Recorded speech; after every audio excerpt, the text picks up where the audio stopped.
First Contact Protocol. Commander Maya Santos stood before the holographic display at the Meridian Deep Space Monitoring Station, her dark eyes fixed on the strange signal patterns dancing across the screen. After 15 years of scanning the cosmos for signs of intelligent life, the station had finally caught something, but not the kind of signal they'd hoped for. "Play it again, Dr. Patel," she ordered, her voice steady despite the gravity of the situation. The station's chief physicist nodded, his fingers dancing across the quantum interface. The intercepted transmission flickered to life once more, this time accompanied by their eye's best translation attempt. The message wasn't meant for human ears. It was a military communication between two alien civilizations, part of something calling itself the Collective Ascendancy.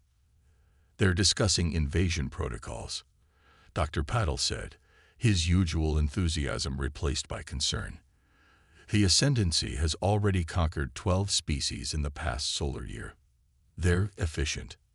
Maya studied the tactical data embedded in the transmission. The Ascendancy didn't believe in subtle infiltration or diplomatic manipulation. They simply arrived with overwhelming force, demanded submission, and took what they wanted. Any resistance was met with devastating orbital bombardment until the planet surrendered or was reduced to ash. "Have they detected us?" Maya asked, already knowing the answer would change everything. "No, Commander. We only intercepted this because of the quantum resonance array Dr. Patel designed."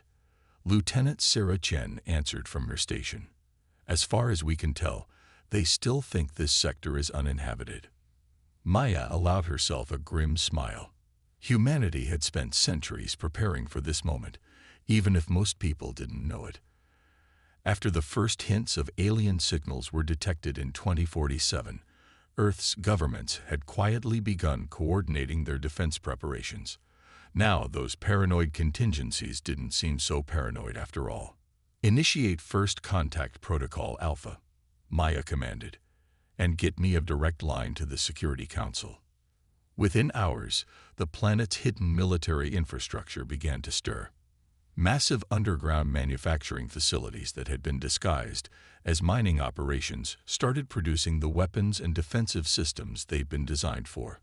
Orbital platforms that appeared to be communications satellites revealed their true nature as weapon platforms. And deep beneath the Pacific Ocean, the Quantum Computation Core began processing combat scenarios. The Security Council convened an emergency session, faces grim as Maya delivered her report. "The Ascendancy will reach our solar system within 6 months," she concluded. "They have no interest in diplomacy or peaceful coexistence. To them, we're simply another primitive species to be conquered or eliminated." "Then we should strike first," General Zhang argued, his augmented eyes glowing with tactical displays. "We have the advantage of surprise. They don't know we exist, let alone our true capabilities." "No," Maya countered, drawing on years of studying potential first contact scenarios. "We follow protocol. We warn them, clearly and formally. We tell them exactly what will happen if they attack Earth. If they choose to ignore that warning, what happens next is on them." After hours of debate, the Council agreed. Humanity would reveal itself not with violence, but with a warning, one that would either prevent a war or justify everything that followed. Dr. Patel worked through the night, calibrating the quantum resonance array to transmit on the Ascendancy's frequencies. The message they crafted was translated into every alien language they decoded from the intercepted communications.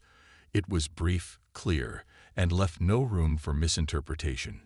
"To the Collective Ascendancy, we are humanity, of Earth. We have observed your actions and know your intentions. This is your only warning. Our system is not yours to take. Our species is not yours to subjugate. If you attempt invasion, you will face resistance unlike anything in your experience. We are willing to establish peaceful relations, but we will not submit. Choose wisely." As the message transmitted across the vast distances of space, Maya watched the quantum signals ripple outward. She knew the Ascendancy would likely dismiss the warning, just as they'd dismissed warnings from other species. But humanity had spent centuries preparing for this moment, developing technologies and strategies specifically designed to combat advanced alien civilizations. The Ascendancy thought they were the hunters. They were about to learn they were dealing with a species that had spent its entire history learning to fight against superior forces. And when, now we wait, Maya said, watching the message disappear into the depths of space, and we prepare. In the months that followed, Earth's surface remained seemingly unchanged. The same cities, the same routine satellite launches, the same civilian space traffic. But beneath that peaceful facade, humanity's true strength was awakening. The Ascendancy would either heed their warning, or they would learn why humans always gave their enemies one chance to walk away. The Silent Strike. In the crystalline chambers of the Ascendancy's command vessel, Supreme Overseer Vextal's bioluminescent form pulsed with amusement as they reviewed Earth's warning message. The human transmission had been picked up by their advanced scouts, and like everything else about this primitive species, it was delightfully predictable. They detected our communications, Sub-Commander Zarix noted, their own crystalline form shifting with concern. That suggests technological capabilities beyond their apparent development stage. It suggests desperation. Vextal dismissed, their light patterns forming what passed for a smile among their kind. They glimpsed our power and hope to avoid conquest through empty threats. The same tired story we've seen a dozen times before. The Ascendancy's scout ships had been observing Earth for weeks now, cataloging its defenses. They saw the primitive chemical rockets, the crude satellites, the fledgling colonies on Mars and the Moon. Everything indicated a species barely reaching for the stars. Certainly nothing that could challenge the combined might of the collective Ascendancy. Launch the first wave, Vextal commanded. Standard subjugation protocol. Let's show these humans the futility of resistance. The Ascendancy's attack fleet emerged from quantum space at the edge of the solar system. 300 ships of living crystal and energy, each capable of reducing a continent to ash. They expected panic, perhaps a few desperate missile launches. Instead, they found silence. Earth's orbital traffic continued as normal. Civilian satellites maintained their usual broadcasts. Nobody fled, nobody surrendered, nobody even acknowledged the fleet's presence. Curious, Vextal mused. Begin the approach. Target their primary military installations first. The fleet advanced past Neptune, then Uranus, their sensors probing ahead for any sign of defensive measures. They found nothing but normal human activities, mining operations in the asteroid belt, research stations near Jupiter, routine transport ships moving between colonies. It wasn't until they reached Mars orbit that everything changed. The mining operations suddenly shed their camouflage, revealing massive weapon platforms. The research stations transformed into military installations bristling with technology the Ascendancy had never seen before. And the transport ships, they weren't ships at all. Multiple quantum signatures detected. Zarix shouted, their crystalline form flickering with alarm. They're everywhere. The human vessels, if they could be called that, were unlike anything in the Ascendancy's experience. They didn't try to match the aliens' superior technology. Instead, they exploited fundamental physical principles in ways the Ascendancy had never considered. The first wave of human attacks didn't target the alien ships' weapons or shields. Instead, they struck with quantum-entangled particles that disrupted the very crystalline structures the Ascendancy's vessels were built from. Ships began to shatter from within as their living crystal components lost cohesion. Impossible. Vextal flared with rage and disbelief. Their technology is primitive. We saw their capabilities. You saw what we wanted you to see. A human voice transmitted across all frequencies. Commander Maya Santos' tone was calm, almost apologetic. We've been preparing for this moment for centuries. Everything you observed was carefully crafted theater. The Ascendancy fleet tried to regroup, to adapt their tactics, but the humans had planned for every countermove. When the aliens strengthened their quantum shields, the humans switched to weapons that created localized time distortions. When they attempted to return fire, they found their targeting systems corrupted by virus-like quantum algorithms that had been lying dormant in their systems since they first scanned Earth's primitive satellites. "Fall back," Vextal ordered, watching in horror as a third of their fleet was neutralized in the first 10 minutes of combat. "Full retreat. We need to regroup." And they never finished the command. A precisely calculated quantum pulse struck their flagship, transforming its crystalline structure into common silicon. Throughout the fleet, ships either shattered or fled, their crews finally understanding the true meaning of humanity's warning. In the aftermath, Maya stood in the Meridian Station's command center, watching the quantum signatures of the retreating alien vessels. The battle had been decisive, but she knew it was only the beginning. "They'll be back," she told her staff, her voice tired but determined. "And they'll be ready for everything we just showed them. Start implementing Phase 2. Dr. Patel looked up from his console, where he was analyzing the captured alien technology. "They still don't understand, do they? They think this was our full capability, our true strength." Maya smiled. "That's the beauty of it, Doctor. Every time they think they've figured us out, we'll show them something new. Humanity's greatest weapon isn't our technology. It's our creativity, our ability to adapt and innovate." As cleanup crews began collecting the crystalline remains of the Ascendancy's ships for study, Earth's real defensive preparations continued. The weapons and tactics they'd just revealed were impressive, but they were only the first layer of humanity's true capabilities. The Ascendancy would return with countermeasures for everything they'd seen today. They would find humanity waiting with something entirely different: adaptation and innovation. The Ascendancy's return to Earth 3 months later was preceded by a message that would have chilled the hearts of any other species. Their transmission showed recordings of worlds they'd conquered, civilizations that had dared to resist and paid the ultimate price. The message was clear: submit or face extinction. Commander Maya Santos watched the transmission from humanity's new command center beneath the Mariana Trench, her expression unchanging. Beside her, Dr. Patel worked furiously at his quantum interface, analyzing the technological advances evident in the transmission. "They've completely redesigned their fleet," he reported.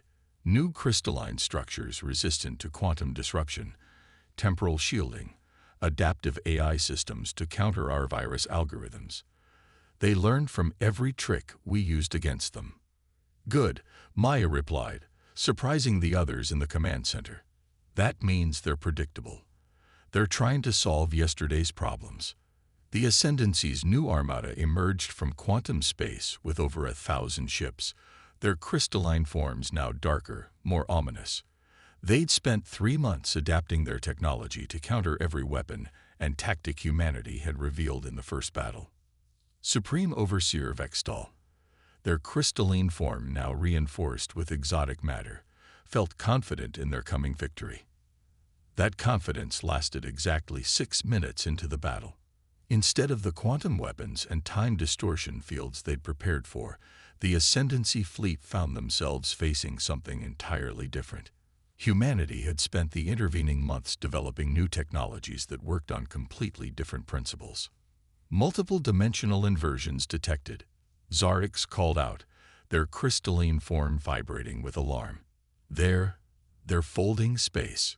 Human ships seemed to appear from nowhere, striking from dimensional pockets that the Ascendancy's sensors couldn't detect. When the aliens adapted their shields to block these attacks, humanity switched tactics again. This time, they deployed swarms of nanoscale robots that could transmute matter at the atomic level, turning the living crystal of Ascendancy ships into inert materials. Impossible. Vextal raged as reports of losses poured in. They cannot have developed these technologies in mere months. You still don't understand. Maya's voice came through their communications, calm as ever. We didn't develop these in the past 3 months. We developed them years ago, along with dozens of other defensive systems you haven't seen yet. We just chose not to use them in our first encounter. The truth began to dawn on the Ascendancy leadership. Humanity hadn't just prepared for invasion. They'd spent generations developing multiple layers of technology, each designed to counter different types of advanced civilizations. Every time the Ascendancy adapted to one set of weapons, humans simply unveiled another, forcing them to start their adaptation process all over again. But it wasn't just technology that set humanity apart. Their tactical approaches seemed to evolve in real time, each engagement different from the last. When the Ascendancy deployed ships specifically designed to counter dimensional attacks, they found humans using gravitational weapons instead. When they hardened their ships against nanoscale attacks, humans switched to weapons that manipulated the fundamental forces of the universe. They're not fighting like a military, Zarix realized, watching another squadron fall to a previously unseen human tactic. They're fighting like scientists running experiments. Each engagement teaches them something new about our capabilities, which they then use to refine their next approach. In the Mariana Command Center, Maya and her team coordinated the defense with practiced efficiency. The quantum computation core processed battle data in real time, predicting enemy adaptations and suggesting counter-strategies before the Ascendancy could even implement their changes. They're attempting to establish a temporal containment field around Earth, Dr. Peddle reported, his fingers dancing across his interface, trying to lock us in a moment of time. Maya nodded. Deploy the chronometric anchors. And Dr. Peddle, it's time for Project Prometheus. The scientist's eyes widened. Are you sure? That's one of our last hidden advantages. They need to understand that we're not just defending ourselves, Maya replied.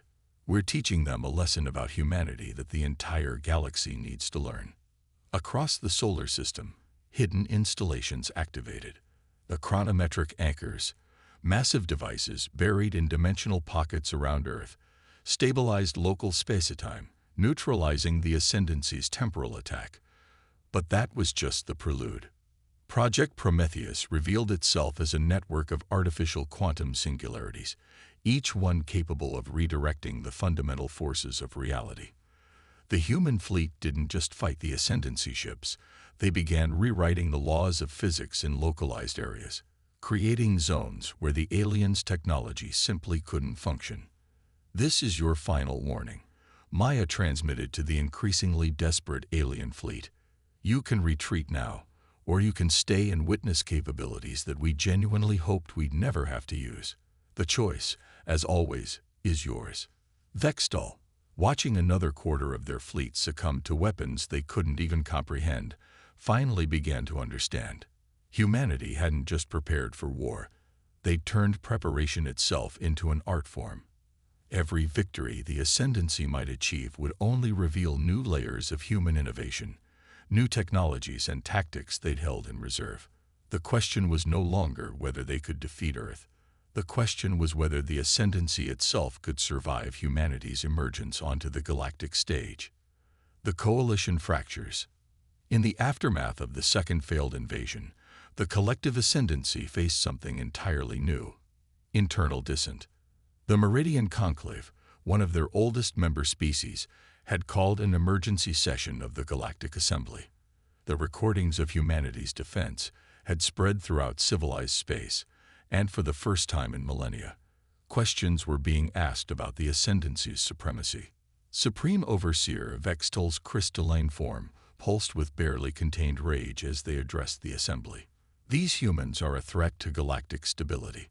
Their technological advancement is unchecked, their military capabilities beyond reasonable limits. They must be contained. Perhaps, responded Ambassador Corell of the Meridian Conclave, their energy form rippling thoughtfully. We should be asking why they developed such capabilities in the first place. They didn't build these defenses for conquest. They built them purely to protect their independence. On Earth, Commander Maya Santos and her team monitored the Assembly's proceedings through their quantum observation network. Dr. Patel had managed to crack the Ascendancy's secure channels, giving them unprecedented insight into the political turmoil they'd created. The Ascendancy's coalition is splitting into 3 factions. Lieutenant Chen reported, her augmented eyes processing the incoming data. One wants to continue the attacks with even greater force. Another advocates for diplomatic engagement. And the third wants to learn from us. Maya finished, a slight smile crossing her face. They finally started asking the right questions. The ascendancy had ruled through technological superiority, believing that their mastery of crystal energy technology represented the pinnacle of civilization. Humanity's defense had shattered not just their fleet, but their entire worldview. How could a primitive species have developed so many different technological approaches? Why had they chosen to warn their enemies instead of striking first? And most importantly, what else were they capable of? In the assembly, the Neurith Collective, masters of biotechnology, spoke next. We have analyzed the human combat recordings. Their innovation rate is unprecedented. They don't just adapt. They seem to thrive on the challenge. Each engagement shows new technologies, new strategies, new ways of thinking. That's exactly why they're dangerous. Vextal interrupted, their crystal form flashing with intense light. They're unpredictable, uncontrollable. They are precisely what this galaxy needs, came a new voice. Ambassador Shrell of the Quantum Nexus, a civilization that had largely stayed neutral in galactic politics, stepped forward. Their quantum matrix form shimmered as they addressed the assembly. For too long, we have stagnated. The Ascendancy's doctrine of controlled evolution has prevented true innovation. These humans, they remind us of what we once were. In the Mariana Command Center, Maya received an urgent message. The quantum sensors had detected a small fleet approaching Earth, but this one was different. Instead of the Ascendancy's crystalline warships, these vessels bore the markings of the Meridian Conclave and the Quantum Nexus. They're broadcasting on all frequencies, Dr. Petal reported. It's a request for diplomatic contact. Maya studied the incoming ships carefully, scanned them for any signs of weapons or hostile intent, and prepare Project Orpheus, just in case. This is a trick. But the scans showed something unexpected. The alien vessels had deliberately reconfigured themselves to be completely transparent to human sensors. They were making themselves vulnerable, a sign of trust. We come seeking understanding. The alien transmission began. Your species has demonstrated not just technological prowess, but wisdom in its application. You had the capability to strike first, yet you chose to warn. You had the power to destroy your enemies, yet you repeatedly offered them the chance to retreat. The message continued. We believe the galaxy is about to change. The Ascendancy's grip on power is weakening, and new alliances must be formed. We do not offer submission or demand obedience. We propose partnership. In the assembly, the debate had turned into open conflict. Several member species had already announced their withdrawal from the Ascendancy's military coalition. Others were calling for a complete reorganization of galactic governance. You see, Vextal rage. Already they cause chaos. Already they disrupt the order we have maintained for millennia. The order you maintain through force and fear, Ambassador Krell countered. Perhaps it's time for something new. Something human. Maya considered the diplomatic overtures carefully. Earth's defenses had proven themselves, but endless conflict wasn't the goal.